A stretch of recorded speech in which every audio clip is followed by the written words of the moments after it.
left, it is important we should increase Jennings' wages and his contract till at least the end of the season, just in case he is tempted to leave.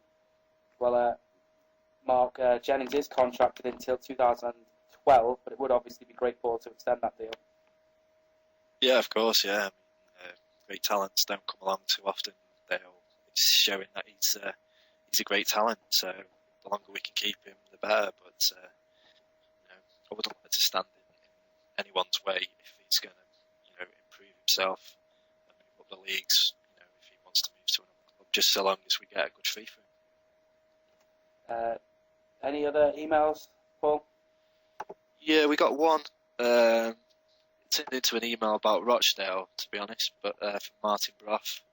He said he was going to email us his favourite Ian Thomas Moore goal, but he can't remember the last one he scored that wasn't a penalty.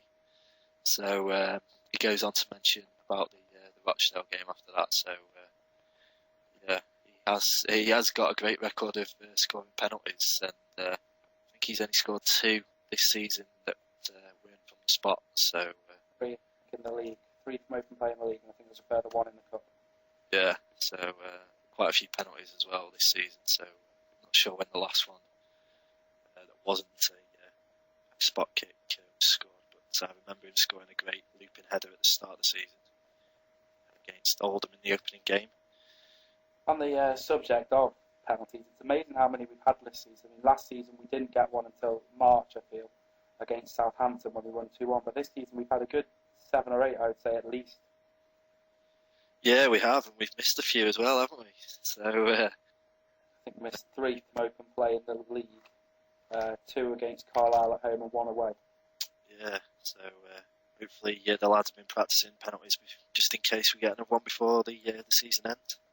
I think that certainly shows, though, that at the moment we're getting in the box much more, we're pushing players forward, and we've got players who are capable of making things happen. I mean, I imagine most of the penalties have been won by Alfred Aliou and Jennings. Labadie obviously won one at Rochdale as well, but those players are very tricky players to mark. They're tricky players to tackle because they've got very quick feet, and it shows that we're making things happen in attack, even if sometimes you can't see it. Yeah, definitely. I mean, you obviously don't win penalties if you're not getting players in the box. So more players we get forward and threatening the goal, the better. Moving on, we've got the answer to our competition for this week. Well, our only competition so far. Paul managed to secure a £10 club shop voucher thanks to Tim Roberts at the club. And we asked you, against which team did Ian Thomas Moore score on his second debut for Tranmere Rovers? 6 people got it right. Well done to Martin Braw, Mark Duncan, Jason Jones, John Warrington and Gary Rees, who all got the question right, but Paul picked the winner, and it was Lee Knight. Yeah, can we just add that I didn't just pick the name of the person I wanted to win. It was at random, so it wasn't fixed, I can promise you.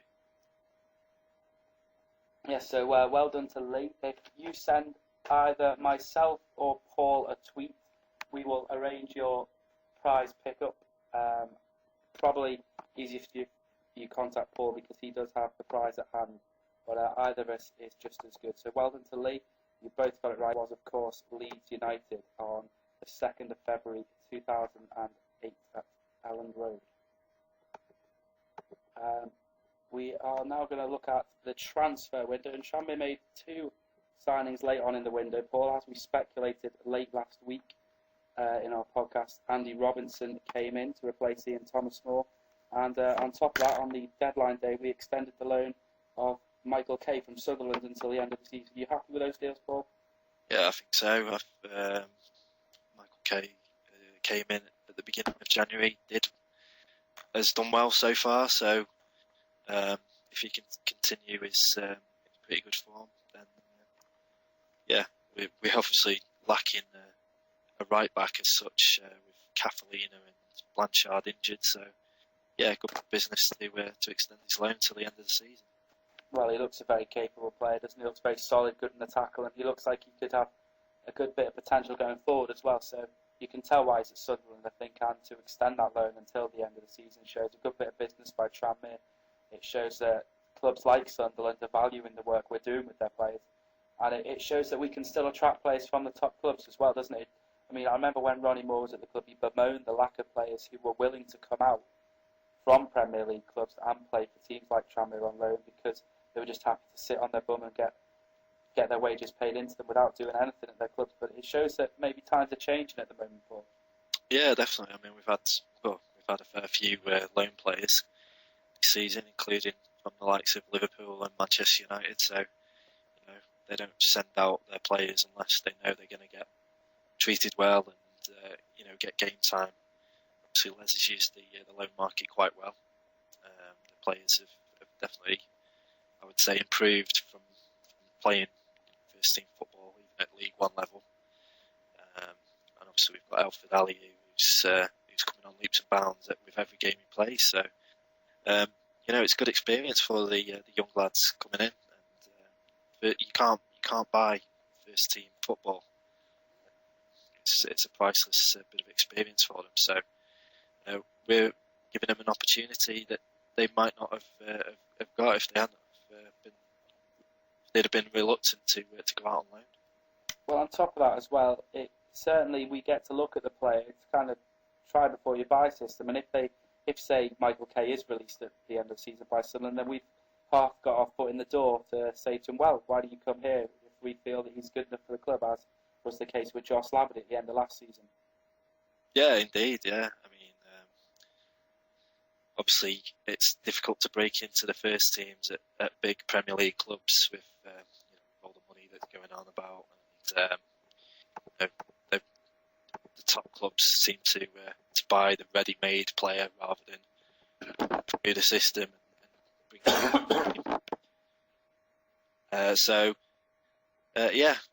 if you bring them out on loan and treat them well and give them a good experience, then we've got one up on other clubs who might want to sign them if they do get released. So yeah, it's a win-win situation for Tranmere doing the loan deal, I think. On the bit of transfer business that we did in the market, are you happy with the signing of Robinson? Do you think he's going to improve the squad? Yeah, like I said last week, I think he did a job to an extent last season when he came in. Obviously, scored that brilliant goal against Millwall, but overall, he didn't seem to be fit enough to maybe last the full 90 minutes or to make a real big impact. Obviously, we stayed up because of his goal against Millwall to an extent, but. Yeah, I mean, if he can get fully fit, and the boy's got talent. Obviously, you don't get to play for Leeds United if you've not got something about you. So, I will reserve judgment a little bit, but he's a talented player, and obviously he took a wicked free kick on Tuesday night. So, fingers crossed he can come good, and maybe we'll extend his deal after the end of the season if it all goes well. It certainly offers a bit more to the team, I feel, for Les, because if he wants to go 4-4-2 now, even though Aliou is going back to West Brom after the weekend, which is a shame, but you can see why Les has allowed him to go back with Robinson coming in. We can now play Andy on one wing and Dale on the other if we wanted to go 4-4-2, and we can start to give the likes of McGurk and Morrow a chance to prove themselves in the first team at centre forward. Yeah, definitely. It obviously opens up options to try other formations, other players in their preferred positions, whereas we've been pretty rigid with the 4-3-3, Enoch up top so far this season. It gives him the option to bring in the likes of McGurk or Morrow or Akins, maybe, to play as a two up front with Shawumi. So. Yeah, it's a good sign. I mean, he can play anywhere across the midfield, really, or as part of the front three. So, yeah, on paper, it's a good deal, definitely. You've got to say as well, though, that his fitness is an issue, and that hopefully he won't take too long to get fit, because if he does, then it could be to Tranmere's detriment. Yeah, definitely. I mean, he's been without a club for a couple of months now, so as much as he's been training. I think he's been training over clubs or trialling over clubs.